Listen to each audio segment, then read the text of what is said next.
اور کیوں نہ ہو، رمضان کا مقصد یہ ہے کہ انسان اللہ کا تقوی اختیار کرے۔ اللہ رب العزت نے سورہ بقرہ سورہ نمبر 2 آیت نمبر 283 میں اللہ رب العزت نے فرمایا کہا یا ایھا الذین آمنوا کتب علیکم الصیام کما کتب علی الذین من قبلکم لعلکم تتقون، اے وہ لوگوں جو ایمان لائے ہو، روزے تم پر ویسے ہی فرض کیے گئے جیسے تم سے پہلے لوگوں پر فرض کیے گئے تھے۔ مقصد یہ ہے لعلکم تتقون، تاکہ تم اللہ کا تقوی اختیار کرو۔ اور تقوی کیا ہے؟ تقوی یہ ہے کہ اللہ کے ڈر سے، اللہ کی خشیت سے، گناہ اور معصیت سے اپنے زندگی کو یا گناہ اور معصیت کو چھوڑ دینا، یا گناہ اور معصیت کی زندگی میں جو چل رہے تھے اللہ تعالیٰ کے ڈر سے، خشیت سے اس راستے کو چھوڑ کر واپس پلٹ جانا، مطلب جو گناہ کی زندگی میں ہم تھے اس گناہ کی زندگی کو چھوڑ دینا، یہ تقوی یاد رکھیں، اور وہ اس لیے کہ صرف اللہ کے ڈر سے۔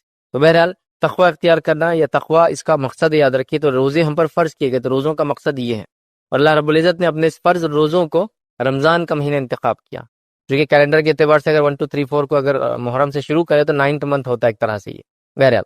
تو اس کا مقصد تقوی یاد رکھیے۔ لیکن ہمارے زندگیوں میں دن آ رہا ہے اور چلا جا رہا ہے، مطلب یہ مہینہ آ رہا ہے اور چلا جا رہا ہے، لیکن ہم دیکھ رہے ہیں اس مہینے میں سے وہ تبدیلی، وہ فائدہ ہم کو نہیں ہو رہا ہے جو اس کا مقصد تھا۔ تو ایسا کیوں ہو رہا ہے اس کو جاننے کی ہمیں ضرورت ہے۔ ایکچولی ایسا کیوں نہیں ہو رہا ہے کہ ہم لوگ تقوی اختیار کر کے اپنے لائف کو چینج کر دے رہے ہیں؟ فار ایگزامپل جیسا کہ میں نے یہ سوچ لیا کہ رمضان سے پہلے میری زندگی ایسی تھی، اب مجھے زندگی کو چینج کرنا ہے، زندگی کو تبدیل کرنا ہے، مطلب اس کو فائدہ کیوں نہیں ہو رہا ہے؟ اس کی ایک اہم وجہ ہے جو میرے اپنے جس کو کہیں گے تجربے سے میں نے سیکھا، وہ یہ ہے کہ ہم نے رمضان کو اتنا سیریس نہیں لیا، اس کو ایک رسمی طور سے سیریس لیا۔ رسمی طور سے مطلب یہ کہ جیسا ایک مثال دے رہا ہوں، عید آ رہی ہے تو قربانی کرنا پڑے گا، کیوں وہ ہم کو نہیں پتا، فائدے کیا ہے ہم کو نہیں پتا، مطلب کیسے کرنا ہم کو اس سے کوئی لینا دینا نہیں، کوئی آ کے آؤٹ سورس کر دیں گے وہ کر دیں گا، یا آج کل تو ایسا ہوتا ہے وہ جانور کہیں آتا ہے کہیں ذبح ہوتا ہے، بس وہ گوشت بھی کبھی نہیں آتا، اب اس کو بولتے وہیں بانٹ دو سب کر دو۔ ایک طرح سے ٹھیک ہے، میں اگر مصروف ہوں، میرے ملک میں نہیں ہے، سہولت الگ بات ہے، لیکن سب کچھ ہوتے ہوئے ہم کو نہیں کرنا ہے، کیونکہ ہم کو ایک رسمی طور سے کر دینا۔ کتنا میں بکری داری مطلب 3000 4000 5000 کا خرچہ، 10,000 کا اپنا جانور اگر کوئی کرا،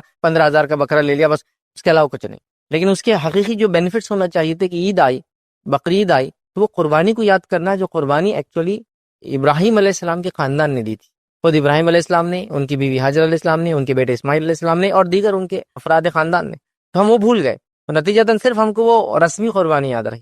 لیکن وہ قربانی دینے کے بعد بھی ہم اپنے ایگو کی، لوگوں سے حسد کی، اپنے برائیوں کی قربانی ہوتا ہے اس کو ختم نہیں کر رہے، صرف ایک قربانی رسمی ہو جا رہی ہے۔ تو ویسے ہی رمضان بھی آ رہا ہے، تقوی اس کا مقصد ہے، اب تقوی چھوڑ کے باقی سب گین کر رہے ہیں ہم لوگ، اور تقوی گین نہیں ہو رہا ہے، رسمی طور سے منا لے رہے ہیں کہ بھائی اب رمضان آ گیا تو اب تو نماز پڑھنا ہی پڑیں گی۔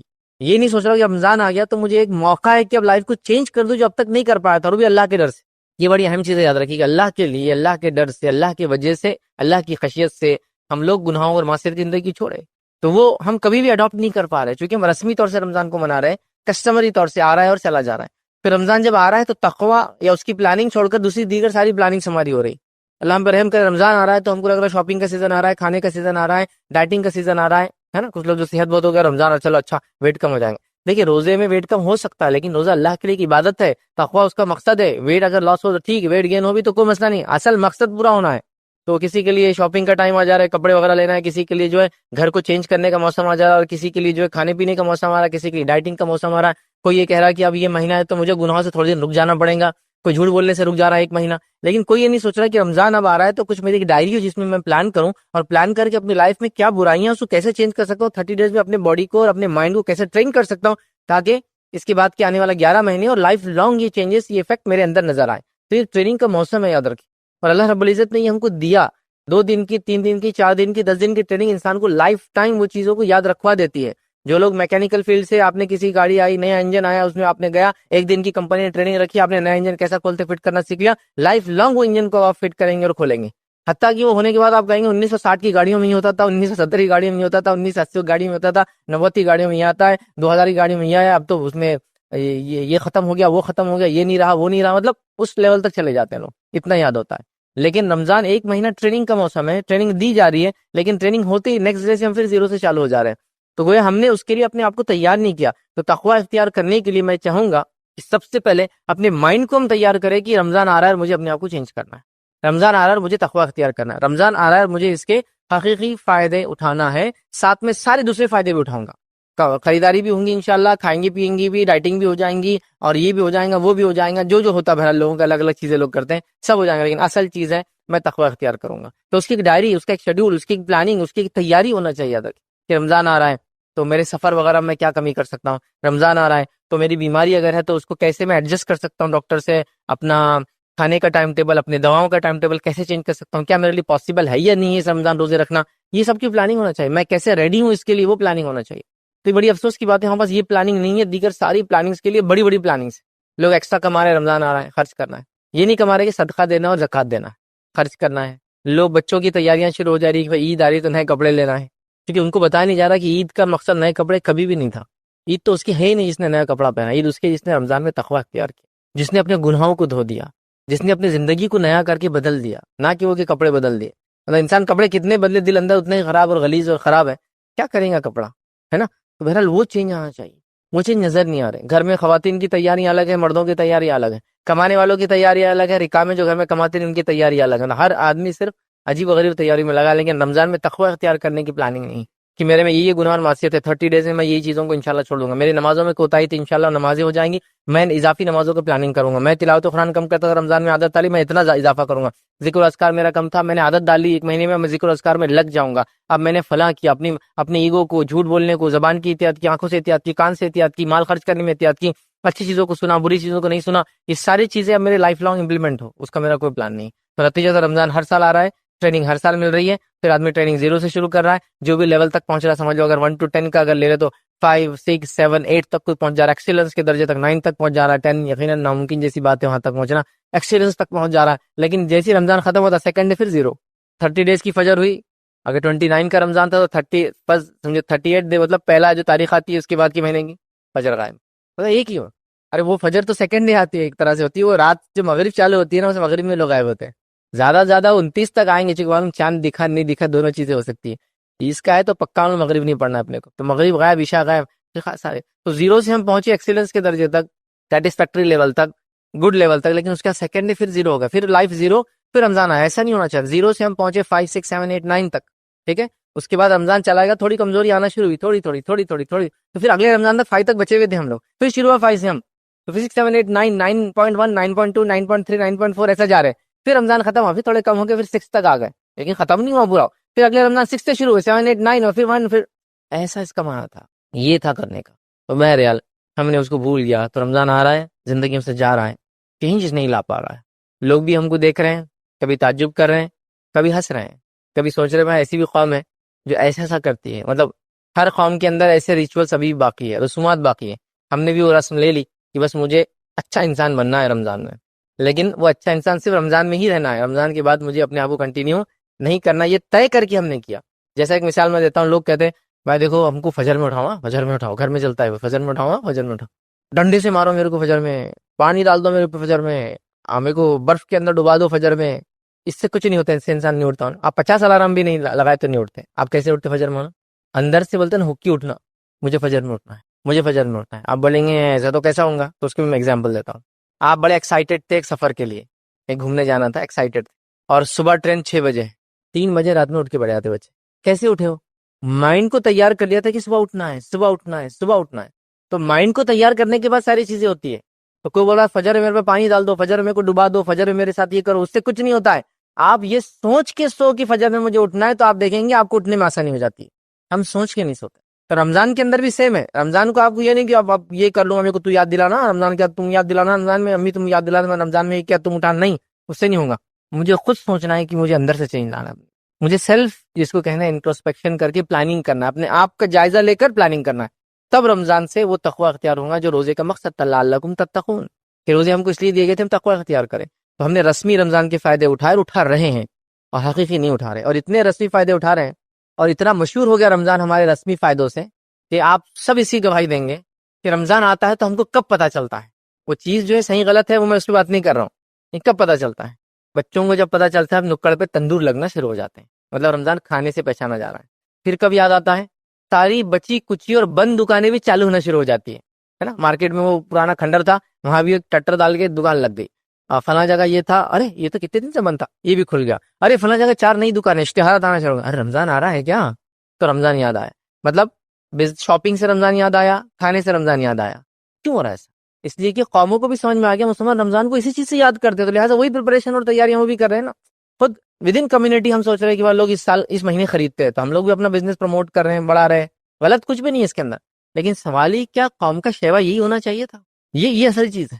مطلب دکانداروں نے بزنس مین نے تو الحمدللہ اتنے انتظامات کر دیے کہ سحر کا بھی انتظام اور افطار کا بھی انتظام ہے نا، لکھا ہوا بھی رہتا ہے کہ ہماری دکان ہے افطار کا انتظام بھی رہیں گا، تاکہ جو عورتیں گھر سے باہر نکلی، مرد تو مسجد میں چلے جاتے ہیں، مسجد میں عورتوں کا نظام نہیں ہے، تم بھی سحر کر لو، افطار کر لو بھائی ہمارے پاس، اس لیول تک۔ اور افطار سحر کے لیے تو ماشاءاللہ خریداری رات میں شروع ہو رہی ہے، 1-2 بجے تو سحر تو باہر کسی نہ کسی ہوٹل میں ہو ہی جا رہی ہے۔ تو رمضان جاگنے کا مہینہ ہو گیا، رمضان شاپنگ کا مہینہ ہو گیا، رمضان کھانے پینے کا مہینہ ہو گیا، رمضان نئے ہوٹل وزٹ کرنے کا مہینہ ہو گیا، رمضان نئی دکان اور وہ کرنے کا مہینہ ہو گیا، رمضان خرید و فروخت کا، یہ سب ہو رہا ہے۔ رمضان گھر میں نئے پردے لگانے کا، بیڈ شیٹ بدلنے کا، فلاں کرنے کا، کشن لگانے کا، نئے یہ کرنے کا، فرنیچر چینج، سب ہو رہا ہے۔ لیکن تقوی، کیونکہ اس کی پلاننگ نہیں ہے، اس کی سوچ نہیں ہے۔ تم یاد دلاؤ میرے کو تقوی کے بارے میں، آپ یاد دلا دیں روزے کے بارے میں، آپ اٹھا دینا میرے کو فجر، یہ نہیں ہوگا۔ کمیونٹی کو پہلے تھاٹ پروسیس سے رمضان میں داخل ہونا پڑے گا، اس سے پہلے کہ مجھے اس سے یہ فائدہ لینا ہے۔ اور رمضان کیسا تقوی آپ کو دیتا ہے معلوم آپ کو؟ روزہ آپ کو کیسا تقوی، رمضان سے بعد روزہ کیسا تقوی آپ کو سکھاتا ہے؟ ایک چھوٹا سا بچہ 7-8 سال کا ہے، روزہ رکھتا ہے، اور روزہ رکھنے کے بعد آپ اس کو لالچ دیجیے کہ روزہ توڑ دے، توڑتا ہے؟ نہیں توڑتا ہے، نہیں نہیں نہیں میں نہیں کر سکتا۔ کوئی دیکھ رہا ہے اس کو؟ ہاں، اکیلے میں بھی نہیں توڑتا۔ ایسے کتنے لوگ ہیں جو میری بات کو سنیں انہوں نے اکیلے میں روزہ رکھ کے کچھ کھایا؟ وہ کبھی کبھار بچپن میں شرارت ایک الگ چیز ہے، وہ چھوڑ دیجیے، ہوتا ہے وہ بچپن میں ایک شرارت کا ایج رہتی ہے، آدمی کچھ بھی کرتا، وہ چھوڑ دیجیے۔ لیکن اس کے بعد سے کتنے لوگ ہیں جو روزہ رکھ کے سامنے بتا اور بھجا کے کچھ کھا رہے ہیں؟ ایک بھی آدمی نہیں ملے گا۔ تو یہ اللہ کے ڈر کی وجہ سے ہی کرا نا۔ کون دیکھ رہا ہے اس کو؟ اور بتائیے کون دیکھ رہا ہے؟ مجھے کوئی بھی نہیں۔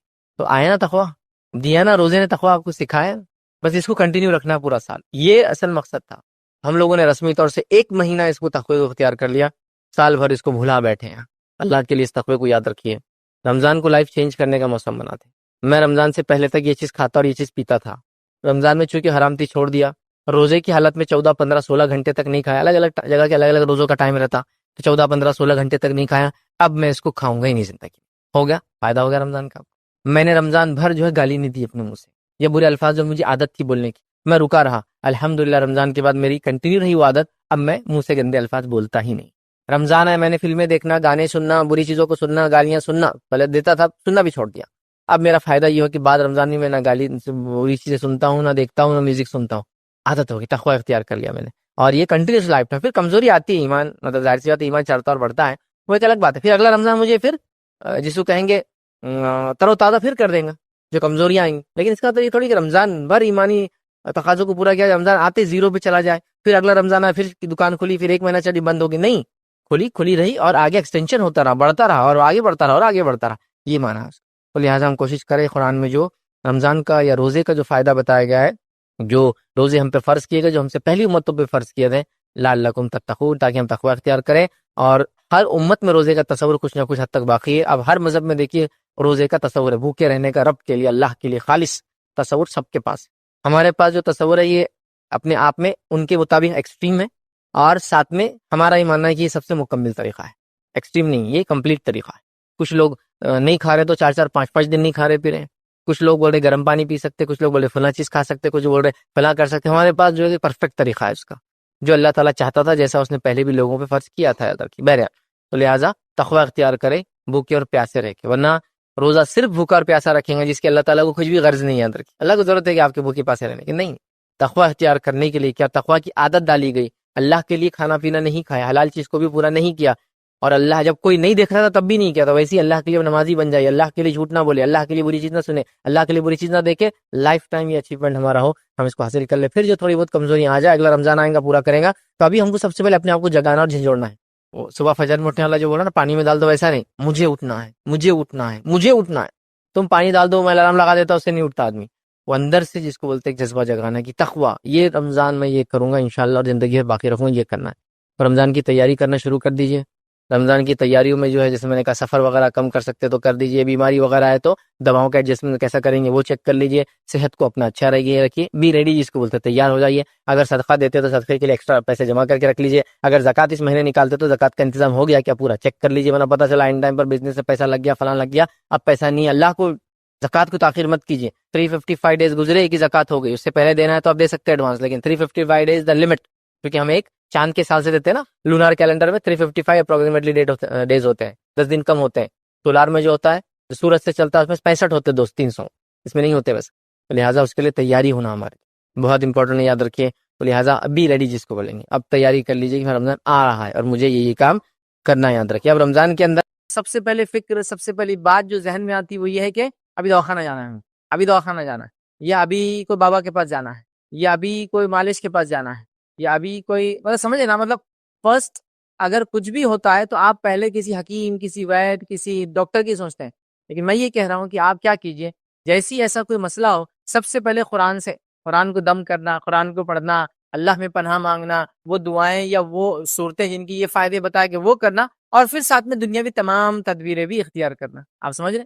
جیسا کوئی ہنگامی صورت ہوتی ہے تو وہاں پاس کیا ہوتا ہے، لوگ چیختے ہیں، چلاتے ہیں. اب ہنگامی صورت ایکسیڈنٹ کی شکل میں ہو سکتی ہے، ہنگامی صورت کوئی چیز کولیپس ہو گئی تو ہو سکتی ہے، ہنگامی صورت آپ گرے ہو سکتی، ہنگامی صورت لوگوں کو کچھ ہو گیا ہو سکتی ہے، ہنگامی صورت سمجھ رہے کسی کو زہر کا اثر ہو سکتی ہے. تو آپ سب سے پہلے کیا کریں گے، اللہ کا ذکر کریں گے، اور اس کے بعد تمام تدبیریں، جا کر ایکسیڈنٹ والوں کو اٹھانا، ہاں سمجھ رہے، ان کو دواخانے پہنچانا، ان کو دلاسا دینا، ان پر صورتیں پڑھ پڑھ کے دم کرنا، جو کچھ یہ سب چیزیں آپ کر سکتے ہیں. لیکن وہاں پاس کیا ہوتا ہے، لوگ چیختے ہیں، چلاتے ہیں، باپ کو یاد کرتے ہیں، ماں کو یاد کرتے ہیں، اور پتہ نہیں کیا کیا الفاظ کرتے ہیں. تو میرا بولنے کا مقصد یہ ہے کہ پہلے آپ کیا کیجئے، جو طریقہ بتایا گیا سنت سے اس کو شروع کیجئے، اور اس کے بعد تمام چیزیں کرنا ہے، جو بھی تدبیر ہے وہ کرنا، اس سے اسلام نہیں رکتا. لیکن ہمارے پاس شروعات کیسا ہوتی ہے، کسی بڑے ایکسیڈنٹ کو دیکھ لیا آپ نے، کسی کوئی ہنگامی صورت کو دیکھ لیا تو ارے باپ رے، آپ سمجھ رہے، یا اگر عورت ہوں گی تو اماں گے، سمجھ رہے، اب یہ سب چیزیں ہوتی، یا بلے رے، کیا میننگ ہوتے نہیں معلوم. لیکن وہیں اگر اللہ اکبر کہہ کر تمام تدبیریں پھر کر آپ دوڑ رہے ہیں، بھاگ رہے ہیں، لوگوں کو اٹھا رہے ہیں، بیماروں کو لے جا رہے ہیں، ایکسیڈنٹ ہو تو ان کو نکال رہے ہیں، گاڑیوں کو الگ کر رہے ہیں، ہنگامی صورت کو گھر گر گیا، ہاں کوئی چیز کچھ بھی ہو گیا، لوگ پریشان ہو گئے، بجلیاں چمکنا شروع ہو گئی، بادل آ گئے، زبردست طوفانی ماحول بن گیا، سورہ فلق سے ناچ پڑھ کے دم کر لیا. ہم لوگ یہ سب بعد میں کرتے ہیں. مطلب شروعات کیسی ہوتی ہے کہ چلو بھاگو اب اس کے نیچے، کس کے نیچے، پناہ گاہ، مطلب کوئی گھر کے اندر بھاگو، کسی جگہ میں جا کے چھپو، ہاں کرنا ہے، وہ بھی تدبیر ہے. لیکن سٹارٹ کیا کرتے ہیں ہم لوگ، دنیاوی تمام چیزوں کو اختیار کرنے کی کوشش کرتے ہیں، بالآخر پھر اس طرف جایا جاتا ہے جہاں سے شروعات ہو کر پھر اس طرف بھی جا سکتے تھے ہم. یہاں پاس کیا ہوتا، ارے تکلیف ہو رہی تھی. مطلب آپ دیکھیے، باپ ماں، پڑوسی اڑوسی، ان کو یاد کیا جا رہا ہے، آپ اللہ کا ذکر کرتے اللہ ہوتا، یا آپ بسم اللہ پڑھتے ہیں ہاتھ پہ لگا کے، اور اس کے بعد تمام تدبیریں جو دنیاوی اختیار کر سکتے ہیں آپ کی. ٹھیک ہے، تو اس چیز کو ہم ذہن میں رکھیں. اسی طرح اس بات کو بھی ہم ذہن میں رکھ لیں، نبی اکرم صلی اللہ علیہ وسلم نے جو بات بیان کی، اور وہ یہ ہے کہ ایسی کوئی بیماری نہیں جس کی دوا نہیں یاد رکھے. مطلب ہر بیماری کا علاج ہے، ٹھیک، لیکن اس کو آپ کو اور ہم کو انسانوں کو کیا کرنا پڑے گا، تلاش کرنا پڑے گا. یاد رکھیں ہر بیماری کا علاج ہے، اس کو ہم کو بس تلاش کرنا ہے. یاد رکھیں یہ بڑی اہم چیز ہے. اور صحیح بخاری کی روایت ہے، ابو ہریرہ رضی اللہ عنہ فرماتے ہیں اور کہتے ہیں، نبی اکرم صلی اللہ علیہ وسلم نے فرمایا کہ اللہ تعالیٰ نے کوئی ایسی بیماری نہیں اتاری جس کی دوا نازل نہ کی ہو. تو بیماریوں کے تعلق سے بھی کوئی ایک روایت میں آتا، بیماریاں نازل ہوتی ہے. یہاں بھی کہا کہ ایسی کوئی بیماری نہیں اتاری، تو ایسی کوئی بیماری جو اتری نہیں، مطلب بیماری اللہ کی طرف سے آتی ہے تو اللہ تعالیٰ نے اس کی دوا بھی نازل کی ہے، دوا بھی اتاری ہے. اس بات کو ہم سمجھ لیں. بیماریاں کیسے نازل ہوتی ہے، کیا ہوتی ہے، یہ تمام چیزیں غائب کی ہے، اور غائب کی باتوں کو میں سمجھا نہیں سکتا ہوں آپ کو، بس آپ اس پر ہم کو ایمان لانا ہوتا ہے. اللہ نے اتارا مطلب اتارا. اور روایت میں الفاظ اس طرح سے آتے ہیں، آپ صلی اللہ علیہ وسلم فرماتے ہیں، سال میں ایک رات آتی ہے جس میں اللہ رب العزت بیماریوں کو نازل کرتا ہے. ٹھیک، اور پھر جو بیماریاں نازل ہوتی ہے، ایک روایت میں آتا ہے، وہ گھومتی ہے اور کھلے برتنوں کی طرف جاتی ہے. تو جو برتن کھلا مل جاتا ہے داخل ہو جاتی ہے. جو مشکی پانی کی تھیلی ہوتی تھی اس زمانے، وہ کھلی ملتی ہے، اس میں داخل ہوتی ہے. تو لہٰذا کہا جب تم رات میں سو تو کھانے کے برتنوں کو، مشکیزوں کو باندھ کے کھانے کے برتنوں کو ڈھانک کر سو. اگر ڈھانکنے کو پتیلا یا کوئی سامان نہ ہو تو کم از کم کچھ نہ سے کھڑی چیز تو بھی رکھ دو. مطلب پورے برتن پہ نہیں بھی آئی تو کم از کم سم تھنگ. اب آپ بولیں گے بھائی بیماری ہے تو وہ تو جراثیم ہے، بیکٹیریا ہے، وائرس ہے، یہاں سے گھس سکتے، وہاں سے گھس سکتے، ٹھیک ہے، وہ سب چیزیں ٹھیک ہے. لیکن اللہ رب العزت نے جب اتاری ہے تو اللہ نے اس کو بتایا کہاں جانا ہے اور کہاں نہیں جانا ہے، اور اللہ نے اس کو روکا ہے. تو یہ بتا دیا گیا اس بیماری کو کہ اس میں داخل ہونا جو کھلا برتن ہے، جو بند ڈھکا ہوا ہے، یا کم از کم ڈھکا ہوا نہ صحیح، کچھ نہ کچھ کھڑا آڑا رکھا ہوا ہے، وہاں نہیں ہونا. تو رب العزت نے کہہ دیا، وہ چیز ہو جاتی ہے. لیکن لوگ جب ان باتوں کو سنتے ہیں تو بہت ہنستے ہیں کبھی کبھار، خاص طور سے ہمارے نان مسلم بھائی، اور کبھی ہمارے مسلم بھائی بھی جن کو اتنی سمجھ نہیں ہوتی ہے دین اور اسلام کی. تو بہرحال وہ ہنستے ہیں، لیکن اس بات کو سمجھنے کی ضرورت ہے. جو رب نے اس کائنات، اس دنیا، اس سارے سسٹم کا نرمان کیا، یا جس کو کہیں گے بنایا تمام چیزوں کو، تو وہ اس نے ہر چیز کا ایک طریقہ رکھا ہے. تو بیماری اترنے کا طریقہ یہ ہے. اب اللہ کیوں بیماریاں اتارتا ہے؟ یہ انسانوں کے لیے آزمائش ہے اور ٹیسٹ ہوتی ہے. یاد رکھیے کہ وہ اس میں کیا کرتے ہیں، حسن ظن رکھتے ہیں یا بدگمانی رکھتے ہیں، اچھا سوچتے ہیں یا برا سوچتے ہیں، اور کس طریقے سے وہ اس میں ریاکٹ کرتے ہیں. اللہ تعالیٰ اس چیز کو دیکھتا ہے اور اسی کا بدلہ انسان کو ملتا ہے. ٹھیک ہے، ہر بیماری جو نازل ہوئی ہے وہ اللہ کی طرف سے ہے، تو اس کا علاج بھی اللہ تعالیٰ نے دیا ہے. اللہ کیوں بیماریاں نازل کرتا ہے؟ یہ انسانوں کے لیے آزمائش ہوتی ہے. لوگ کہتے ہیں اگر ایسی آزمائش ہے تو نعوذ باللہ اللہ تو پھر بہت ظالم رب ہوا کہ لوگوں کو ایسے آزماتا ہے. نہیں، یاد رکھیں، اگر ٹیچر آپ کو ایگزامینیشن کا پیپر میں اگر کوشچنز بہت ہارڈ لاتا ہے تو وہ آپ کو ایکچولی نیکسٹ فیز کے لیے تیار کر رہا ہے. جو دنیا میں آپ جاؤں گے جتنا ہارڈ پیپر جتنے مشقت سے اس ٹریننگ سے گزروں گے اتنا زیادہ اچھا رزلٹ ہوگا. ایک ملٹری میں آپ جاتے ہیں ایڈمیشن لیتے ہیں اور ملٹری کے اندر جو سلوک ہوتا ہے جب نئے نئے جوان جاتے ہیں جو ان کو ٹریننگ ہوتی ہے کتنی ہارڈ ہوتی ہے نا, کتنی ہارش ہوتی ہے نا.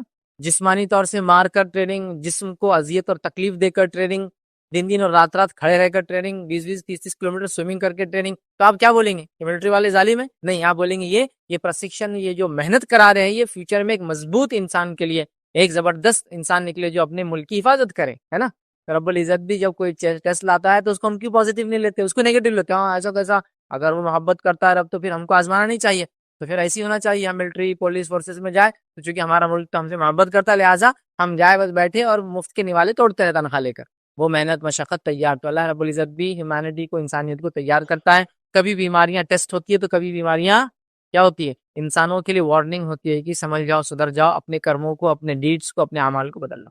تو بہرحال جو بیماری نازل ہوئی اس کی دوا بھی نازل ہوئی ہے. اسی طرح قرآن سے علاج کا نبی اکرم صلی اللہ علیہ وسلم نے حکم دیا, اور روایت سلسلۃ الحدیث صحیحہ کی روایت ہے. عائشہ سے فرماتی ہے کہ نبی اکرم صلی اللہ علیہ وسلم میرے پاس آئے اور ایک عورت میرا علاج کر رہی تھی, ٹھیک, یا دم کر رہی تھی میرا, ٹھیک. تو نبی اکرم صلی اللہ علیہ وسلم نے فرمایا اللہ کی کتاب سے علاج کرو, ٹھیک, مطلب وہ دم کر رہی تھی تو آپ نے کہا اللہ کی کتاب سے علاج کرو, ٹھیک ہے. تو پتہ چلا آپ صلی اللہ علیہ وسلم نے خود کہا کہ وہ دم کر رہی تھی یا کوئی علاج کی آپ نے کہا کرو, لیکن کس سے کرو, قرآن سے علاج کرو, ٹھیک ہے. تو قرآن سے علاج کرنے کا خود نبی اکرم صلی اللہ علیہ وسلم نے حکم دیا. یقیناً اس درس میں ہم بہت زیادہ تفصیل میں نہیں جائیں گے, بس مختصر میں آپ کے سامنے جو 3 نکات کی شکل میں یہ درس آپ کے سامنے رکھوں گا. پہلا نقطہ رکھوں گا قرآن جو ہے کن بیماریوں کے لیے شفا ہے, ہم وہ دیکھیں گے. دوسرا نقطہ ہم دیکھیں قرآن کی کون سی صورتیں اور کون سی آیتیں, بہت مختصرہ اس میں شفا بتائی گئی ہے. اور تیسرا پوائنٹ دیکھیں گے وہ مفید چیزیں جن کا ذکر قرآن میں ہوا ہے, ٹھیک. تو یہ 3 پوائنٹ کی شکل میں انشاءاللہ آج کا ہم درس میں آپ کے سامنے رکھوں گا. تو آئیے سب سے پہلے قرآن کن بیماریوں کے لیے شفا ہے, کن بیماریوں کے لیے کیور ہے, کن بیماریوں کے لیے علاج ہے. تو یاد رکھیے قرآن روحانی اور جسمانی دونوں قسم کی بیماریوں کے لیے علاج ہے. قرآن جسمانی اور روحانی, یا روحانی اور جسمانی, ذہنی یا جسمانی, جو بھی کئی الفاظ ادا ہوتے ہیں. فزیکل ڈیزیزز مطلب جو جسم پر ہوتے ہیں, اور اس کے بعد آپ اسپرچل مینٹل جو بھی بولے سمجھو, جو کسی چیز کو چھو نہیں سکتے ویسی چیز, وہ ساروں کا بھی علاج. تو اسپرچل ڈیزیزز جو ہوتے ہیں جیسا چغلی, غیبت, کینہ, بغض, تکبر, یہ فزیکل نہیں ہوتے نا, یہ اندر ہوتے, دل کے اندر ہی گندی بیماریاں آتی, جھوٹ, یہ سب بیماریاں آتی. یہ بھی بیماری ہے, اس کا بھی علاج ہے. جن, جادو, یہ بھی سب بیماریاں, اس کا بھی علاج ہے. اور وہیں جسمانی بیماریوں کا بھی یاد رکھیے, یہ علاج ہے, یاد رکھیے, ٹھیک ہے. اس چیز کو سمجھنا ہے. تو قرآن کن بیماریوں کا ہے شفا ہے, جسمانی بیماریوں کے لیے بھی اور روحانی. تو آئیے پہلے جو ہے روحانی بیماریاں یا مینٹل ڈیزیز یا اسپرچول آپ بولیے جو انسان میں کم, وہ قرآن اس کے لیے علاج ہے. اس کے لیے اللہ رب العزت سورہ یونس سورہ نمبر 10 آیت نمبر 57 میں اللہ فرماتا اور کہتا ہے یا ایھا الناس قد جاءتکم موعظۃ من ربکم وشفاء لما فی الصدور وہدی ورحمۃ للمؤمنین. اللہ فرماتا اور کہتا ہے اے لوگو تمہارے پاس تمہارے رب کی طرف سے ایسی چیز آئی ہے جو نصیحت ہے, اور دلوں میں جو روگ ہے ان کے لیے شفا ہے. جو دل میں روگ ہو جاتے ہیں نا اس کے لیے شفا ہے, اور رہنمائی کرنے والی اور ایمان والوں کے لیے رحمت ہے. تو دل کے بیماریوں کا علاج, اسپرچول ڈیزیزز, اس کا قرآن جو ہے علاج ہے. جسے میں نے آپ کو بتا دیا کینہ, بغض, تکبر, یہ سب کہاں رہتا ہے انسان کے دل میں ہوتا ہے. حسد, اس کا مرکز کہاں ہے, دل ہی ہے. انسان کے دل میں بات آتی ہے, انسان کرتا ہے. یہ الگ بات ہے سائنسی اعتبار سے, دل سوچتا سمجھتا ہے یا اس طرح سے ہوتا ہے, ابھی ہم ثابت نہیں کر سکتے. لیکن سائنس کو اگر ہم جانے دیں, صرف ایک لاجیکل میں بات کروں, ایک منطقی اگر بات کروں, تو دل بھی سوچتا ہے اور دماغ بھی سوچتا ہے. اس کی میں دونوں کی سوچنے کی دلیل آپ کو ابھی ایک مثال سے دیتا ہوں کہ ایک انسان دکان پہ گیا اور کوئی چیز خریدنا چاہتا ہے اور اس کو وہ چیز پسند آ گئی. مثال کے طور پر آج کے زمانے میں لے لیجیے, آپ ایک مال میں گئے اور آپ ایک سپر اسٹور کے سامنے جا رہے تھے, اور وہاں جو ہے موبائل ہے, جو ایپل کا جو آئی فون 12 ایکس پرو, پتہ نہیں یہ وہ جو بھی ماڈل ہے, بہرحال وہ سامنے رکھا ہوا. تو دل ایک دم آپ کا اس پر آ جاتا ہے, دل اس پر آ جاتا ہے, اور آپ کا دل چاہتا ہے موبائل لے لوں. اور یہ دل ہے, دل کی سوچ ایسی ہوتی. فوراً ایک دوسرا خیال آتا ہے, اور یہ خیال دماغ کا ہوتا ہے. جب دل یہ سوچتا ہے کہ یار یہ چیز میں لے لوں, ہاں, اور اس کی چاہت ہوتی ہے کہ اب تو مجھے لینا ہے, فوراً ایک نوک نوک ہوتی ہے دل میں, اور دماغ بولتا ہے بیٹے ریٹ کا لیبل دیکھ لو. آپ سمجھ رہے, مطلب اس کی کاسٹ دیکھ لو. تو آدمی کاسٹ دیکھتا رہے, 1,40,000 کا, جان دو بعد میں دیکھیں گے. تو آپ دیکھیے 2 خیالات بیک وقت آپ کے ذہن میں آ رہے ہیں. تو ایک کا تعلق دل سے ہے اور دوسرے کا تعلق دماغ سے ہوتا ہے. دماغ ایک دم ریشنل جاتا ہے, اور دل بس آ گیا تو آ گیا. مثال ہے گدھے پر بھی دل آ گیا تو آ گیا, کیا کریں گے. لیکن دماغ ویسا نہیں ہوتا ہے, آپ سمجھ رہے. یہ سوچ ایک دم واضح ہے، اور ہر چیز میں ایسی ہوں گا، ہر چیز کے اندر ایسی ہے، ایسی دماغ آپ دل اور دماغ کی سوچ ایک وقت میں اپنے اندر دیکھ سکتے ہیں، ایک ریشنل جاتی ہے اور ایک بالکل illogical، نہیں بھائی آپ نے کو تو سب یہ کرنا ہی ہے. جیسا مثال کے طور کسی کوئی لڑکی پسند آ گئی، مجھے کو اس سے شادی کرنا ہے، یہ تو دل کی کیفیت ہے، دماغ کا اللہ بیٹا اس کے ماموں چچا بھائیوں کو دیکھیں سیدھے ہو جاؤ، ایک ہی وقت میں دو خیال چلتے ہیں. یہ چیز ایک دم بالکل کامن ہے اندر. تو سائنٹیفک بیسس نہیں ہے پر دل کیسا سوچتا ہے، کہاں اسٹور کرتا ہے، کہاں پروسیس کرتا ہے وہ اللہ عالم، لیکن دل بھی برکت سے سوچ کا ہے، وہ بھی سوچتا ہے کیسے، ابھی ہم نہیں کرتے اس لیے. لیکن جتنی جو بیماریاں ہیں دل میں پنپتی یاد رکھیے، یہ اس کے لیے کیا ہے، شفا ہے. یاد رکھیے کینہ، بغض، تکبر، حسد سب دلوں میں ہوتی، اور اس کی شفا قرآن. نفاق، منافقت جو منافقین نے اختیار کی، دل کی کیفیت تھی نا. ایمان کی تو ایمان کا مرکز دل ہے، اس لیے کہ آپ نے حدیث فرمایا التقوی ہاں ہونا، تقوی یہاں ہوتا ہے، یہ مرکز ہے اس کا. ٹھیک ہے، تو بہرحال اس چیز کو سمجھنے کی ضرورت ہے. تو پہلا قرآن جتنی بھی روحانی بیماریاں ہیں، دل کی بیماریاں ہیں، سمجھا، اس کا علاج. دوسرا ہے کہ قرآن جسمانی بیماریوں کا بھی علاج ہے. لیکن یہ بات میں واضح کر دوں، قرآن سے جسمانی بیماریاں اور احادیث سے جسمانی بیماریوں کا علاج ہم تبھی کر پائیں گے پاسبلی جب ہم لوگ اس پر ریسرچ کریں گے. یہ ایک بہت بڑا مسئلہ ہے ہمارے پاس کہ ہم لوگوں نے اس چیز پر ریسرچ کو بالکل بند کر دیا ہے، ریسرچ کو بالکل ختم کر دیا. اب چونکہ اس پر ریسرچ ختم ہو گئی تو بہت ساری چیزوں کو سمجھنا مشکل ہے. بلکہ طب نبوی کے اندر کچھ باتیں آتی ہے کہ فلاں جڑی بوٹی میں فائدہ ہے، فلاں چیز میں فائدہ ہے، لیکن وہ چیز آج کس کو بولتے ہیں بہت سے لوگوں کو نہیں پتا ہے. سمجھ رہا بات کو، کیونکہ ریسرچ ورک نہیں. اور یہ بڑی افسوس کی بات ہے، مسلمانوں نے یونانی طب کو تو باقی رکھا، یونانی تو بھول گئے ان کے طب کو. یونانی میڈیسن دیکھیے آپ پوری اردو میں اور دنیا میں، مسلمانوں نے اس کو باقی رکھا. عربی میں ملیں گی، اردو میں ملیں گی آپ کو پوری، مطلب یونانی طب. سمجھ رہے نا آپ، یونان کی جو میڈیسن ہے وہ تو باقی رہے گی. طب نبوی کہاں ہے بتائیے آپ؟ طب نبوی کا وہی نسخہ ملے گا جو 750 سال پہلے لکھا ہوا ہے. اس میں جو باتیں بتائے گی وہ چیزیں کس کو بولتے ہیں آج کس کو بھی نہیں پتا ہے. ہاں اس سے مراد شاید یہ ہوگا، اس سے مراد شاید، اس پہ ریسرچ ورک کی ضرورت. جیسے حدیث میں آتا ہے کالے بیج میں موت کے علاوہ تمام چیزوں کی شفا ہے. کالا بیج سے مراد کلونجی جو ہم کھاتے ہیں، تو موت کے علاوہ تمام چیزوں کی شفا. ٹھیک ہے، لیکن اس پہ ایک ریسرچ ورک کی ضرورت ہے کہ کیسے، کس کے ساتھ ملتا ہے تو کس چیز میں شفا دیتا ہے، کس کے ساتھ ملتا ہے تو کیا کرتا ہے، آئل فارم میں کیسی شفا ہے، ڈرائی کھائے تو کیا ہوتا ہے، ویٹ کھائے تو کیا ہوتا ہے، فلاں دوا سے مل کے کیا اثر کرتا ہے، یہ کرے تو کیا ہوتا ہے، چھلکا نکال کے کھانے کا یہ اثر ہے اندر کا. تو ریسرچ لگتی ہے بھائی. اگر میں آپ سے کہوں تو مٹی کے اندر تمام مادے دنیا میں جو پائے جاتے ہیں وہ ملتے ہیں، بس ایسی مٹی اٹھائیں گے تو آپ کو لوہا، تانبا، سونا، چاندی مل جائیں گا کیا؟ اس کے مختلف مٹی کی اقسام ہے، وہاں جا کے مختلف قسم سے آپ کو گہرائی میں جانا پڑے گا، پھر مختلف قسم کے ٹیمپریچر سے پگھلانا پڑے گا، پھر مختلف قسم کی دھاتیں الگ الگ ہوتی جائیں گی، پروسیس ہے پورا. تو یہ بڑی افسوس کی بات ہے، یہ سب چیزیں. تو قرآن بھی جسمانی شفا ہے. اللہ رب العزت دیکھیے کیا فرماتا ہے قرآن کے اندر، سورہ بنی اسرائیل سورہ نمبر 17 آیت نمبر 82 میں اللہ فرماتا ہے، کہتا ہے 82 میں وَنُنَزِّلُ مِنَ الْقُرْآنِ مَا هُوَ شِفَاءٌ وَرَحْمَةٌ لِّلْمُؤْمِنِينَ وَلَا يَزِيدُ الظَّالِمِينَ إِلَّا خَسَارًا. اللہ فرماتا ہے یہ قرآن جو ہم نے نازل کیا ہے مومنوں کے لیے تو سراسر شفا ہے. ٹھیک ہے، ہاں ظالموں کو بجز نقصان کے اور کوئی زیادتی نہیں ہوتی، مطلب ظالموں کو تو خسارہ ہے یہ قرآن جو اس پہ ایمان نہیں لاتے، لیکن ایمان والوں کے لیے اس میں شفا ہے. وَنُنَزِّلُ مِنَ الْقُرْآنِ، قرآن میں لفظ شفا ہے. تو اس سے علماء لکھتے ہیں پورا قرآن تو روحانی شفا ہے، لیکن قرآن میں بہت ساری چیزیں جسمانی شفا بھی ہے، فزیکل ڈیسیزز کا بھی کیور ہے. سمجھ رہا؟ تو لہٰذا اس پہ ایک ریسرچ ورک کی ضرورت ہے. تو وہ لوگ جو میڈیکل فیلڈ میں ہیں، میڈیکل سائنس میں ہیں، طب کے اندر ہے، حکیم خاص طور سے جو قسم کے لوگ ہوتے ہیں، میں ان سے اپیل کروں گا وہ کیا کرے، اس پر ریسرچ کرے. اور پھر قرآن جو چیزیں بتاتا ہے اس کے کیسے کیسے ہیومینٹی کو، انسانیت کو فائدے ہو سکتے ہیں، اس کو نکال کے انسانیت تک ان باتوں کو پہنچائے. اور قرآن میں جو اللہ نے کہا اس میں شفا ہے، وہ شفا لوگوں کو پتہ چلے کس طرح سے. چلیے آگے بڑھتے ہیں. اسی طرح دوسرا جو نقطہ آج ہم دیکھیں گے وہ یہ قرآن کے کس حصے میں، کس صورت میں، یہ بعض کون سی آیتیں ہیں یا کون سی باتیں حدیث میں بتائی گئی اس تعلق سے کچھ کہ قرآن کی فلاں چیز میں فائدہ ہے، وہ انشاءاللہ آپ کے سامنے رکھیں گے. تو قرآن کے کن صورتوں میں یا کن آیتوں کے اندر شفا کے تعلق سے بتایا گیا ہے، اور بہت چند دیکھیں گے، چونکہ ویسے تو میں نے ایک پورا اس پہ لیکچر رکھا ہوں، آپ اگر دیکھنا چاہتے تو دیکھ سکتے ہیں. قرآن کے صورتوں کے فضائل، پھر ایک لیکچر ہے میرا قرآن کی آیتیں اور الفاظ کے فضائل. اس میں تو میں بہت ڈیٹیل میں گیا ہوں، یہاں بس شارٹ میں، تاکہ قرآن ایک بہترین دوا ہم لے رہے ہیں تو کیسے دوا ہے، کچھ چیدہ جس کو بولتے ہیں، چنندہ کچھ باتیں آپ کے سامنے رکھوں گا. تو آئیے پہلا سورہ فاتحہ، قرآن کی پہلی سورت ہم دیکھتے ہیں، اسی کے فضائل دیکھتے ہیں. کتنے فضائل تو اس سے انداز ہوں گا قرآن کی صورتوں کے، بعض آیتوں کے، بعض الفاظ کے کتنے فضائل ہیں، خاص طور سے بیماری کے معاملے میں یاد رکھیں. ٹھیک ہے، تو سورہ فاتحہ کے تعلق سے ہم جانتے ہیں 2 واقعات ہیں، مختصر رکھتا ہوں چونکہ واقعے لمبے ٹائم اتنا نہیں. پہلا واقعہ صحیح بخاری کا ہے، ہم سب جانتے ہیں، ابو سعید خدری رضی اللہ عنہ فرماتے ہیں کہ نبی اکرم صلی اللہ علیہ وسلم نے چند صحابہ کو عرب کے ایک قبیلے پر سے گزر ہوا. اب قبیلے والوں نے ان کی ضیافت نہیں کی، یاد رکھی، اور ان کو کچھ کھلایا پلایا نہیں اور لوٹا دیا قبیلے سے. میں صرف مفہوم رکھ رہا ہوں ایک سرسری. اس کے بعد ہوا یہ کہ وہ جو صحابہ تھے وہ قبیلے سے نکل کر ایک دوسری جگہ چلے گئے. اور وہاں جا کے وہ رک گئے. پھر وہ قبیلے کے سردار کی ایک لونڈی دوڑی دوڑی اور کہا کہ ہمارے سردار کو بچھو نے کاٹ لیا ہے, تو بہرحال ہم کس طرح سے اس کا علاج کریں. ٹھیک, تو بچھو نے کاٹ لیا ہے. اور ایک صحابی اٹھے, کہا کہ میں اس کا علاج جانتا ہوں, انشاءاللہ میں اس کا علاج کروں گا. اور وہ آگے گئے, انہوں نے سورہ فاتحہ کو پڑھ کر کے ان پہ دم کیا, اور دم کر کے اس کو فائدہ ہوا. لیکن انہوں نے کنڈیشن لگا دی تھی کہ مجھے 30 بکریاں چاہیے, چونکہ وہ 30 صحابت ہے, 30 بکریاں آپ کو دینی ہوں گی اس کے عوض, اس لیے کہ پہلے تو آپ نے ضیافت بھی نہیں ہماری کی, نکال دیا ہم کو بستی سے, 30 بکریاں دینی ہوں گی. ٹھیک ہے, اور انہوں نے ان پہ دم کیا اور وہ اچھی ہو گئی. اس کے بعد جو ہے دوسرے صحابہ نے کہا کہ یہ بکریاں تو ہم نہیں لینے والے جب تک کہ نبی اکرم صلی اللہ علیہ وسلم سے اس کے تعلق سے مسئلے کا دریافت نہ کر لے. پھر نبی اکرم صلی اللہ علیہ وسلم کے پاس گئے, اور یہ مسئلہ جب آپ سے پوچھا گیا تو آپ مسکرائے اور فرما کے کہا تمہیں کیسے معلوم ہوا کہ سورہ فاتحہ رقیہ ہے, اور پھر کہا ان بکریوں میں میرا بھی ایک حصہ رکھ دو. ٹھیک ہے, ایک لمبے واقعے کا بہت شارٹ سمرائز ورژن میں نے آپ کے ساتھ. پھر سے پتا چلا انہوں نے سورہ فاتحہ پڑھی, بچھو کے کاٹے کا علاج ہوا, اور اس کے بعد انہوں نے چونکہ انہوں نے ضیافت نہیں کی تھی, انہوں نے کنڈیشن رکھ دی کہ مجھے کچھ دینا پڑے گا.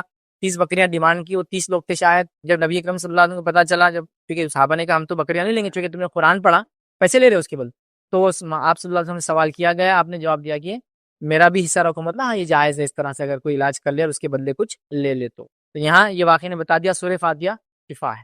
ٹھیک, آئیے دوسرا واقعہ سنتے ہیں. اور یہاں اسپرچل کیور بھی تھا, اور یہ فزیکل ڈیزیز تھا نا, بچو نے کاٹا تھا اور علاج کیا گیا, یاد رکھیے. دوسرا واقعہ ہم لیتے ہیں, قرآن کس طرح سے بہترین دوا ہے. اس کے لیے جو ابو داؤد کی روایت ہے, روایت اس طرح سے, ایک صحابی فرماتے ہیں, لمبا واقعہ یہ بھی, میں اس کا بس سمرائزڈ ایک ورژن رکھ رہا ہوں. ایک صحابی فرماتے ہیں کہ ان لوگوں کے قبیلے پہ سے گزر ہوا, جب اس قبیلے پہ سے گزر ہوا تو وہاں ایک انسان کو لایا گیا, اور وہ انسان کو لا کر بتایا گیا کہ یہ انسان جو ہے پاگل ہے, اور اتنا پاگل تھا کہ اس کو بیڑیوں میں, زنجیریں وغیرہ میں جو بھی طریقہ تھا باندھنے کا, اس کو جکڑ دیا گیا تھا. اور اس شخص کے لایا گیا اور کہا گیا کہ اگر اس پہ کوئی دم کر دے, اس کا کوئی علاج کر دے تو بہتر ہو جائے گا. پھر ایک صحابی کہتے ہیں کہ میں 3 دن تک وہاں رکا رہا, اور 3 دن تک اس پہ سورہ فاتحہ کا دم کرتا رہا, اور 3 دن تک سورہ فاتحہ کا دم کرنے کا اس شخص کو فائدہ یہ ہوا کہ وہ صحیح اور سالم ہو گیا, حشاش اور بشاش ہو گیا. ادھر مطلب وہ پہلے پاگل تھا, اور سورہ فاتحہ کے 3 دن دم کرنے کا نتیجہ یہ ہوا کہ وہ انسان اچھا ہو گیا. ٹھیک ہے, اور اس کے بعد جو ہے ان لوگوں نے اس صحابی کو اس کی اجرت بھی دی. اجرت سمجھتے ہیں آپ, کسی کام کرنے کے عوض کچھ کاسٹ اماؤنٹ دینا, تو انہوں نے اجرت بھی دی, یاد رکھیں.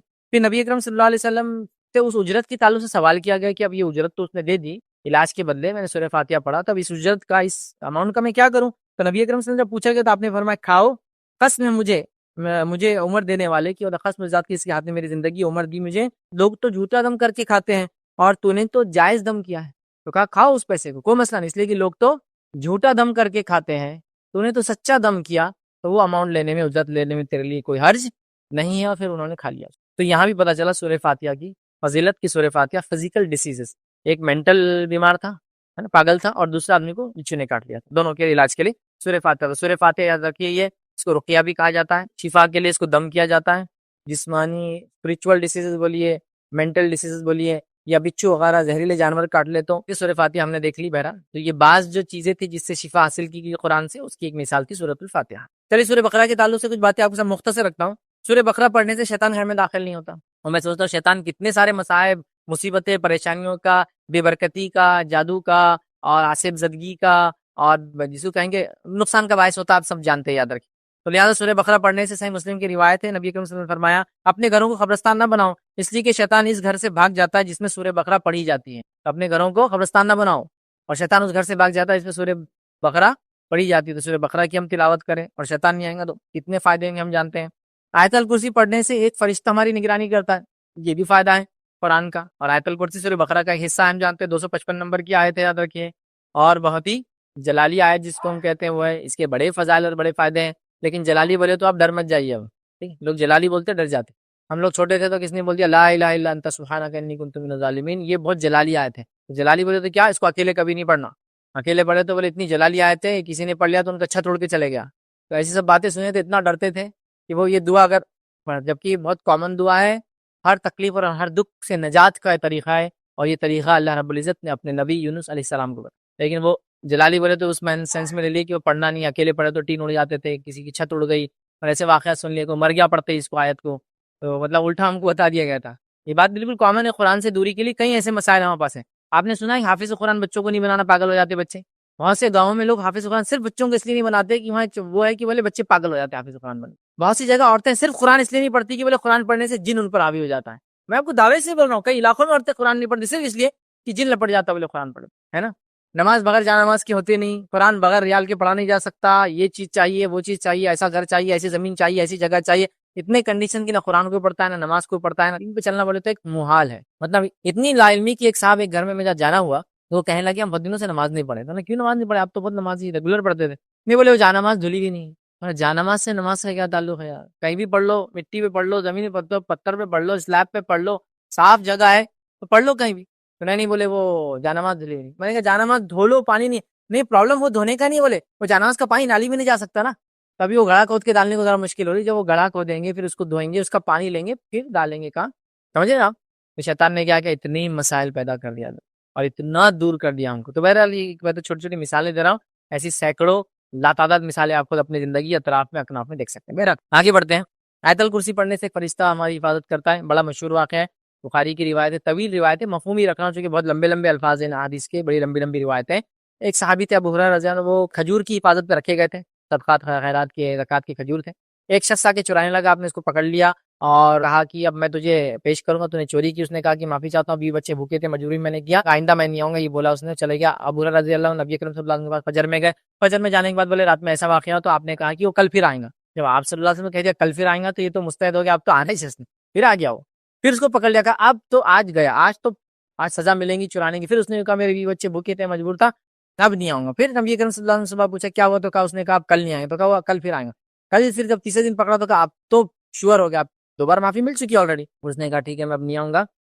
میں تم کو ایک چیز بتاتا ہوں، اگر یہ طریقہ اختیار کرو گے تو ایک فرشتہ تمہاری رات بھر حفاظت کرتا ہے. اس نے کہا پھر کہ تم آیت الکرسی پڑھ لیا کرو سونے سے پہلے، تو ایک فرشتہ حفاظت کرتا ہے. یہ کہنے سے ابو ہریرہ نے اس کو چھوڑ دیا. جب فجر میں ملے نبی اکرم صلی اللہ علیہ وسلم سے، آپ صلی اللہ علیہ وسلم نے پوچھا کیا ہوا تمہارے قیدی کا، تو پھر آیا تھا لیکن اس نے کہا کہ تم آیت الکرسی پڑھ لیا کرو، ایک فرشتہ حفاظت کرتا ہے، تو میں نے چھوڑ دیا.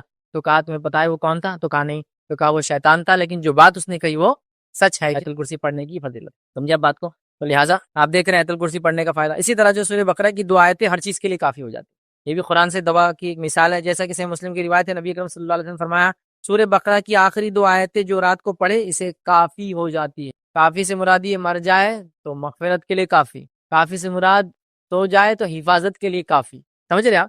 کافی سے مراد یہ کہ اگر سو کر اٹھ جائے تو صبح اس کے ایمان اور ایمان تر و تازہ اور ایمان میں باقی رہنے کے لیے کافی ہو جاتی ہے.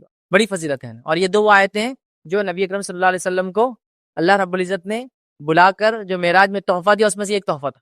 معراج میں جو تحفے ملے، نماز تو ملا ہی، ساتھ میں یہ 2 آیتیں ملی تھی. اور یہ وعدہ اللہ نے کیا تھا جو شرک پہ نہیں مرے گا اللہ اس کو معاف کر دیں گے. ٹھیک، تو سمجھ رہے آپ؟ تو یہ ایک تحفہ تھا. تو یہ بھی جو ہے معراج میں ملی تھی، اور یہ ڈائریکٹ اللہ رب العزت نے نبی اکرم صلی اللہ علیہ وسلم کو دی تھی. ٹھیک، تو یہ فائدے سورہ بقرہ کے. تیسرا ایک مثال کے طور پہ، خالی میں سیدھا مثال دے رہا ہوں، یاد ہے کہ ڈیٹیل میں جا رہے ہیں. معوذتین کا پڑھنا، معوذتین سے مراد سورہ فلق اور سورہ ناس کا پڑھنا، یہ بھی شفا ہے. کئی چیزوں میں شفا ہے، فزیکل پروٹیکشن کے لیے، سائیکولوجیکل مینٹل پروٹیکشن کے لیے، ٹھیک ہے، بیماریوں سے پروٹیکشن کے لیے. ارے اس کی بہت فضیلت، وقت ہی نہیں ہے کہ میں ان کو میں نے معوذتین کی فضیلت پہ کئی بہرحال اس سے پہلے لیکچر رکھے ہیں. تو آئیے مختصر تھا، معوذتین سے آندھی طوفان کی حفاظت کے لیے آپ دعا کر سکتے. نبی اکرم صلی اللہ علیہ وسلم آندھی اور طوفان ہوتا سورہ فلق سورہ ناس پڑھ کے اللہ سے پناہ مانگتے ہیں. فزیکل ہو گیا نا، سورہ آندھی طوفان تو فزیکل ہے کچھ تو بھی. ٹھیک، اسی طرح معوذتین ہر تکلیف اور مصیبت کے لیے کافی ہو جاتے ہیں. روایت کے اندر الفاظ دیکھیے اس طرح سے آتے ہیں کہ آپ نے فرمایا قل اللہ احد اور معوذتین سورہ فلق سورہ ناس صبح شام 3 بار پڑھ لیا کرو، یہ صورتیں تمہارے لیے ہر تکلیف اور مصیبت میں کافی ہو جاتی. سنن نسائی کی روایت، ہر مصیبت اور تکلیف میں دونوں صورتیں کافی ہے. کتنی بڑی فضیلت ہے. اسی طرح معوذتین کی فضیلت آتی ہے نظر بد سے علاج ہے.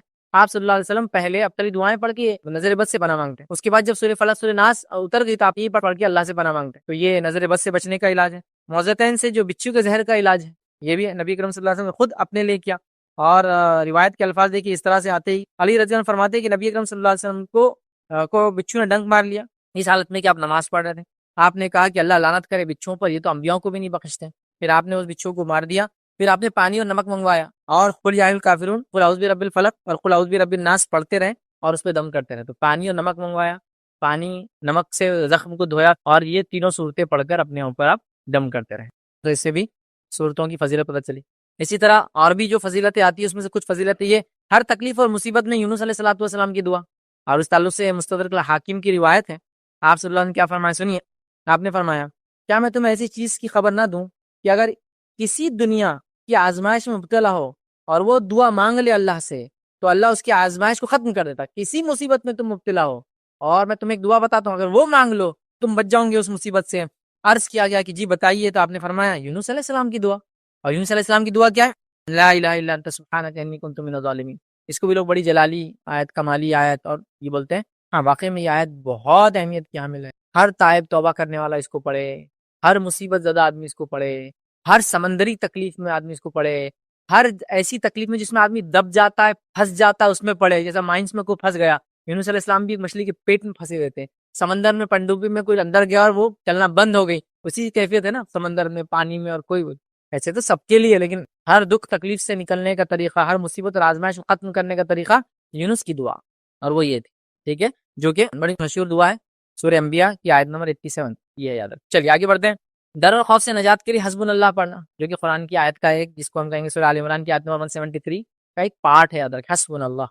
ٹھیک ہے، ونعم الوکیل. اس کے تعلق سے آتا ہے کہ ابراہیم علیہ السلام نے کہا تھا، ابن عباس رضی اللہ عنہ فرماتے ہیں کہ یہ کلمہ حسبنا اللہ ونعم الوکیل ابراہیم علیہ السلام نے کہا تھا اس وقت جب کہ آپ کو آگ میں ڈال دیا گیا تھا، اور یہی کلمہ محمد صلی اللہ علیہ وسلم نے اس وقت کہا تھا جب لوگوں نے مسلمانوں کو ڈرانے کے لیے کہا تھا کہ لوگوں، یعنی قریش نے تمہارے خلاف بڑا سامان جنگ جمع کر رکھا ہے، ان سے ڈرو. لیکن اس بات نے ان مسلمانوں کو جوش اور ایمان میں بڑھا دیا، اور یہ مسلمان بولے کہ ہمارے لیے اللہ کافی ہے، اور یہی بہترین ہمارے لیے کارساز ہے، بہترین ہمارا کام بنانے والا. حسبنا اللہ ونعم الوکیل. ہر مصیبت، دو دشمن کا ڈر کوئی آپ کو دلائے، کچھ بھی ہو تو آپ پڑھے، جیسا کہ ابراہیم علیہ السلام کو اٹھا کر آگ میں ڈالا تھا، آپ نے پڑھا تھا حسبنا اللہ ونعم الوکیل. تو یہ پڑھ لینا چاہیے. ٹھیک، اس کے علاوہ انگنت اور بھی باتیں ہیں، بہرحال وقت نہیں، جیسے یا ذی الجلال والاکرام، جس دعا میں شامل کر دیا جائے دعا اللہ رد نہیں کرتا، یا ذی الجلال والاکرام، یہ بھی قرآن کی آیت کا ایک پارٹ ہے.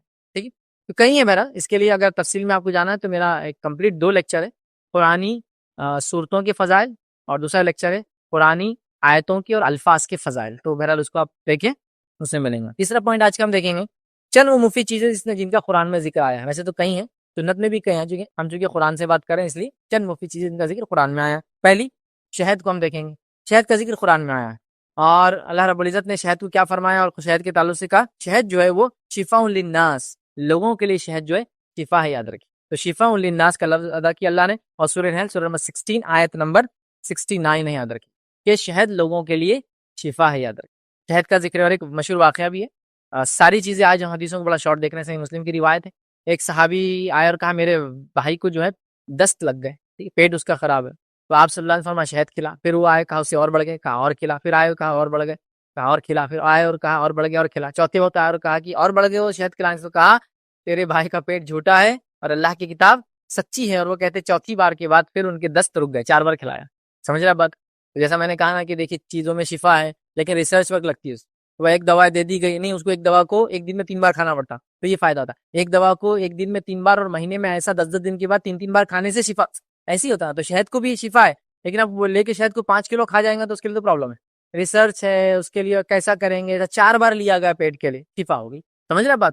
تو لہٰذا کہ ریسرچ ہے، ورنہ لوگ بہت قرآن و سنت کی باتوں ایک دم بلنڈ جس کو بولتے ہیں نا، دیکھو ہم نے کر لی کچھ فائدہ نہیں ہوا، اس کا مطلب یہ نہیں. تو ایسا نہیں ہوتا ہے. آپ کو اس کی ترکیب ہے، اس کی ترتیب ہے، اس کا سنت طریقہ ہے، اس کو کرنے کا طریقہ، کھانے کا طریقہ، وقت ہوتا ہے. وہ تمام چیزوں کے لیے ہم کو سوچ وچار کرنے کی، ریسرچ ورک کرنے کی، سمجھنے کی ضرورت ہے. چلیے آگے بڑھتے ہیں. دوسرا دیکھیں گے ہم، یاد رکھیے وہ ہے انجیر اور زیتون. اللہ رب العزت نے والتین والزیتون کی قسم، انجیر اور زیتون کی قسم کھائی، انجیر اور زیتون. اور انجیر بھی ہم جانتے ہیں اس کے بڑے فائدے ہیں، چاہے وہ تازہ ہو چاہے وہ سوکھا ہو، اس کے بڑے طبی فوائد ہم جانتے ہیں. اور میں نے اس سے پہلے پریگنینسی کا ایک لیکچر لیا تھا، اس میں کافی سارے طبی فوائد ہم نے انجیر کے، اس کے بعد انار کے، سیب کے، شہد کے، کھجور کے، کافی میں نے ڈیٹیل میں رکھا تھا. تو بہرحال وقت نہیں اتنا، تو کافی فائدے ہیں. بس ایک روایت سنی، آپ صلی اللہ علیہ وسلم فرمایا کہا کہ زیتون کا تیل کھاؤ اور بدن پر لگایا کرو، کیونکہ یہ مبارک درخت سے پیدا ہوتا ہے. زیتون جو ہے ایک مبارک درخت ہے، یاد رکھیں، بڑا مبارک درخت ہے. بلکہ اللہ رب العزت نے جب اپنے بارے میں ایک مثال دی سورہ نور کے اندر، تو زیتون کے تیل کی مثال کہ کس طرح سے اللہ کا نور کے تعلق سے مثال ہے، کہ کیسا ایک قندیل ہے، اور اس کے اوپر ایک کانچ کا وہ ہے، اور اس کے اندر ایک لو جلتی ہے، اور اس کے اندر مبارک تیل ہے زیتون کا. تو اللہ نے اب ایک مثال دی نور کے. تو بہت مبارک جھاڑ ہے، یاد رکھیے. اس کا تیل لگانے سے جسم میں آپ نے لگاؤ، کھانے کا حکم دیا، جس پہ لگانے کا حکم دیا. اور زیتون وغیرہ کا تیل کھانے کے بڑے فائدے یاد رکھیے. اور زیتون خود اس کا پھل کھانے کے بڑے فائدے یاد رکھیے. انجیر کے تعلق سے بہرحال یہ. اسی طرح ہم دیکھیں گے گائے کے دودھ کے تعلق سے بھی آتا ہے. اور قرآن کے اندر اللہ رب العزت نے چوپایوں کے دودھ کے تعلق سے بات بیان کی. اور سورہ نحل سورہ نمبر 16 اور آیت نمبر 66 کے اندر اللہ نے فرمایا اور کہا کہ تمہارے لیے چوپایوں میں ایک عبرت ہے کہ ہم تمہیں ان کے پیٹ میں جو کچھ ہے اسی میں سے گوبر اور لہو کے درمیان سے خالص دودھ پلاتے ہیں، جو پینے والوں کے لیے ایک تازگی ان کو بخشتا ہے. اب یہاں دیکھیے گائے کے دودھ کے تعلق سے سلسلۃ الحدیث صحیحہ کی ایک روایت ہے. عبداللہ ابن مسعود رضی اللہ عنہ فرماتے ہیں اور کہتے ہیں کہ نبی اکرم صلی اللہ علیہ وسلم نے فرمایا تم لوگ گایوں کا دودھ استعمال کیا کرو کیونکہ ہر قسم کے درخت کو چرتی ہے، کھاتی ہے، مطلب گھومتی ہے، اور یہ فضیلت اور یہ فائدہ صرف اسی گائے سے ہوگا جو گائے چرتی ہے، مطلب جنگلوں میں جاتی ہے، اللہ نے ان کو یہ صلاحیت دی ہوتی ہے کہ وہ مخصوص پودے اور ان کو کھاتی. تو آپ نے فرمایا مختلف قسم کے درخت کھاتی ہے، اس کا دودھ ہر بیماری کے لیے شفا ہے، اس کے دودھ میں شفا یاد رکھیے. وہ گائے خاص طور سے جو گھومتی پھرتی چرتی ہے جنگلوں میں، وہ مخصوص پودوں کو کھاتی ہے جو دودھ میں شفا اس کے پیدا کرتا ہے. چلیے آگے بڑھتے ہیں. یاد رکھیے اسی طرح کھجور کے اندر بھی یاد رکھیے شفا ہے. اور کھجور کا واقعہ تو آپ سب جانتے ہیں، عیسیٰ علیہ السلام پیدا ہونے والے تھے. اللہ رب العزت نے اپنی بندی مریم کو ایک مخصوص مقام کی طرف اشارہ کر دیا، چلی جاؤ، نکل کر ایک جگہ چلی گئی اور ایک جھاڑ کے تنے سے آرام کرتی تھی. جو کس کا جھاڑ تھا؟ کھجور کا تھا. اور وہاں ایک نہر تھی، کھجور کے جھاڑ کو دھکا دیتی تو کھجور گر جاتی، آپ کھا لیتی اور نہر سے پانی پی لیتی. اور اسی طرح آپ عیسیٰ علیہ السلام کی پیدا ہونے تک وہیں رہی. ویسے اس زمانے میں بچے گھروں میں ہی پیدا ہوتے تھے، لیکن یہ بچہ بہت خاص تھا. اور مریم علیہ السلام ذہنی طور سے پریشان تھی اس معاملے میں کہ اس بچے کو اللہ نے بغیر باپ کے پیدا کیا تھا. یہ انسانیت کے لیے معجزہ تھا، لیکن لوگوں کو کیسے سمجھائے؟ لوگوں نے تو انبیاؤں کو سامنے جھٹلا دیا، معجزے دیکھ کر معجزوں کے خلاف کام کیا. علیہ السلام کی قوم نے دیکھی اونٹنی کا ڈیمانڈ کیا، اونٹنی آئے تو قتل بھی کر دیا اس کو. بڑی پریشان تھی بیچاری. تو اللہ نے بھیج دیا، کھجور کھاتی رہی، پانی پیتی رہی. عیسیٰ علیہ السلام پیدا ہونے کی بات پھر لے کر آئی قوم کے پاس. قوم نے کہا رے مریم بہت ہی برا کام کیا تم نے، اور تم تو ایسے نہ تھی، ہارون کے خاندان سے ہو، تم نے تو نام بدنام کر دیا. یہ مریم علیہ السلام نے بچے کی طرف اشارہ کیا، کہا میں تو کچھ نہیں بولوں گی، بچے کی طرف. لوگوں نے کہا اتنے سے بچے سے کیا بات کریں گے؟ پھر عیسیٰ علیہ السلام بول پڑے. ٹھیک ہے بہرحال چلیے. تو کھجور کے فائدے ہیں. اسی طرح ہم دیکھتے ہیں مشروم کے تعلق سے، کمبی جسو کہتے ہیں اردو، مشروم جسو کہتے ہیں عام زبان میں. اس کے تعلق سے بھی اس کی فضائل ہے، اور اس کے تعلق سے قرآن میں من و سلوا کا جو واقعہ آیا ہے، بہت سی جگہ ہے اس بنی اسرائیل کا جب بھی واقعہ آئے گا اس میں جو آتا ہے، تو صحیح بخاری کی روایت میں آتا ہے نبی اکرم صلی اللہ علیہ وسلم فرمایا کمبی من میں سے ہے. جو من تھا اس کی ایک قسم جو ہے وہ مشروم ہے جو دنیا میں آج اگتی ہے. من اور سلوا، من بولے تو یہ کوئی چیز تھی جو اگتی تھی، اور سلوا بولے تو ایک پرندہ ہوتا تھا جو بنی اسرائیل کھاتے تھے. لیکن یہ ہمیشہ ناشکر قوم تھی، انہوں نے ڈیمانڈ کیا نہیں ہم کو زمین کی چیزیں ہونا.